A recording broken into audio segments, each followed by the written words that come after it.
Vous écoutez Radio Panique. Bonjour les gueux. Alors les Belges, qui c'est qui a gagné? C'est nous. Qui c'est qui a marqué construire son camp? C'est vous. Je parle de politique, bien sûr, qu'est-ce que vous avez cru? De notre capacité à éviter une majorité pour l'extrême droite dans notre Assemblée nationale. Quoi? On a quand même plus d'un tiers de votants pour le fascisme. On a doublé le nombre de députés RN depuis la dernière fois? Peut-être, mais vous allez vous taper Bart de Wever comme Premier ministre. Faites pas trop les malins. Votre pays, bientôt, il n'existera peut-être même plus. Ne croyez pas pour autant que j'oublie que l'Europe traverse une période d'un mauvais goût innommable.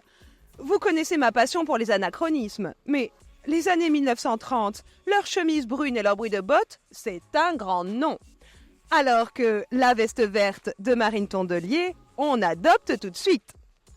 C'est ce qui m'a poussé aujourd'hui à traîner mon petit Baudouin devant le siège de votre audiovisuel national. Oh bonjour Baudouin, votre casquette rouge va très bien avec ma veste verte.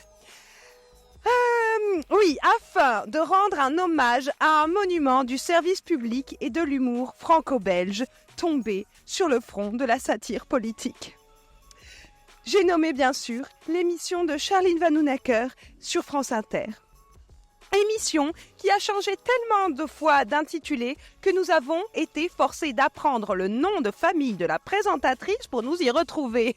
Pauvres de nous, petits Français! Successivement nommés « Si tu écoutes, j'annule tout », par Jupiter, « C'est encore nous » et enfin « Le grand dimanche soir », je ne prétendrai pas que ce programme réunissait autre chose qu'un ramassis de gauchias. Entre la jante féminine qui a progressivement monopolisé les rênes de l'émission avec la complicité des chroniqueurs masculins déconstruits, entre les commentaires des classiques de la littérature ponctués de cris de rage contre le patriarcat, la tolérance gênée pour les quelques blagues de Tub, la philosophe sorcière, le militant vegan et pro-poutou, la grammairienne qui accepte les évolutions de la langue, la burkinabé imitant Michel Leb, la chanteuse pour enfants qui dit des gros mots, le vichysois invoquant Allah à tout propos, le faux baraki ne loupant pas une injustice sociale, les rafales de mitraillettes contre les violences policières, le racisme systémique et les choix politiques bénéficiant uniquement aux plus riches représentants de la population.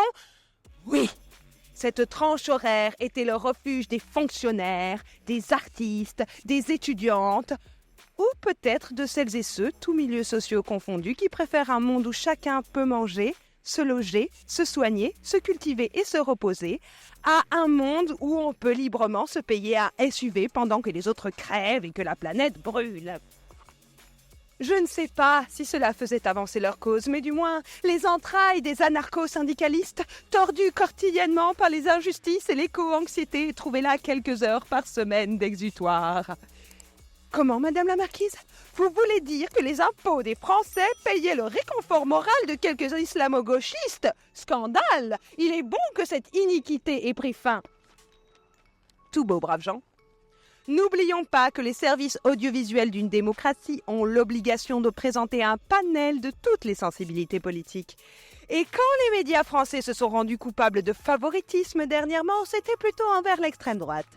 Lors de la campagne des élections européennes, le nom du chef du Rassemblement national, Jordan Bardella, a été cité au moins 3 fois plus que toutes les autres têtes de liste, à l'exception de Raphaël Glucksmann.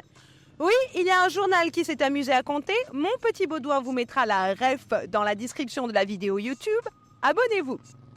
D'autre part, il a fallu que le Conseil d'État s'en mêle pour que 2 partis de gauche traditionnels cessent d'être qualifiés comme extrêmes et pour rappeler que le parti de la famille Le Pen devait bien, lui, être classé à l'extrême droite. Est-il besoin de préciser que la chaîne C8 a été condamnée 2 fois à verser plusieurs millions d'euros d'amende à cause des débordements de son animateur vedette, que je ne citerai pas, Hanouna, et que le chroniqueur Zemmour a été condamné 3 fois pour provocation à la haine raciale. Alors que les plaintes contre ma chère Charline et sa bande ont systématiquement été déboutées par l'ARCOM, notre Conseil supérieur de l'audiovisuel. Même la désormais célèbre boutade de Guillaume Meurice sur le prépuce de Benyamin Netanyahou, qui a mis le feu au slip, si je puis me permettre, a abouti à une plainte classée sans suite. Si nous sommes aussi terrifiés que nous le prétendons par les progrès du fascisme en Europe, nous devrions, quelle que soit notre sensibilité politique, déplorer que disparaisse un des derniers programmes à représenter sa famille idéologique dans le paysage audiovisuel français, tout en respectant la loi, les principes démocratiques et les droits humains. Chère Fédération Wallonie-Bruxelles, vous êtes la dernière à prouver que le cordon sanitaire médiatique fonctionne. Même si le résultat est qu'on se retrouve gouverné par un ringard au chignon et au tatouage So 2016 qui recycle les slogans de notre Nicolas Sarkozy en 2007. Travailler plus pour gagner plus? Sérieusement, GLB? Non mais allô quoi? La RTBF cherchait justement des chroniqueuses pour la rentrée. Vous avez eu le mauvais goût de ne pas me choisir. Accueillez mes bouffons de gauche et je vous pardonnerai. La bande à Charline à la RTB. La bande à Charline à la RTB. La bande à Charline à la RTB. La bande à Charline à la RTB. La bande à Charline à RTB. Vous écoutez Radio Panique.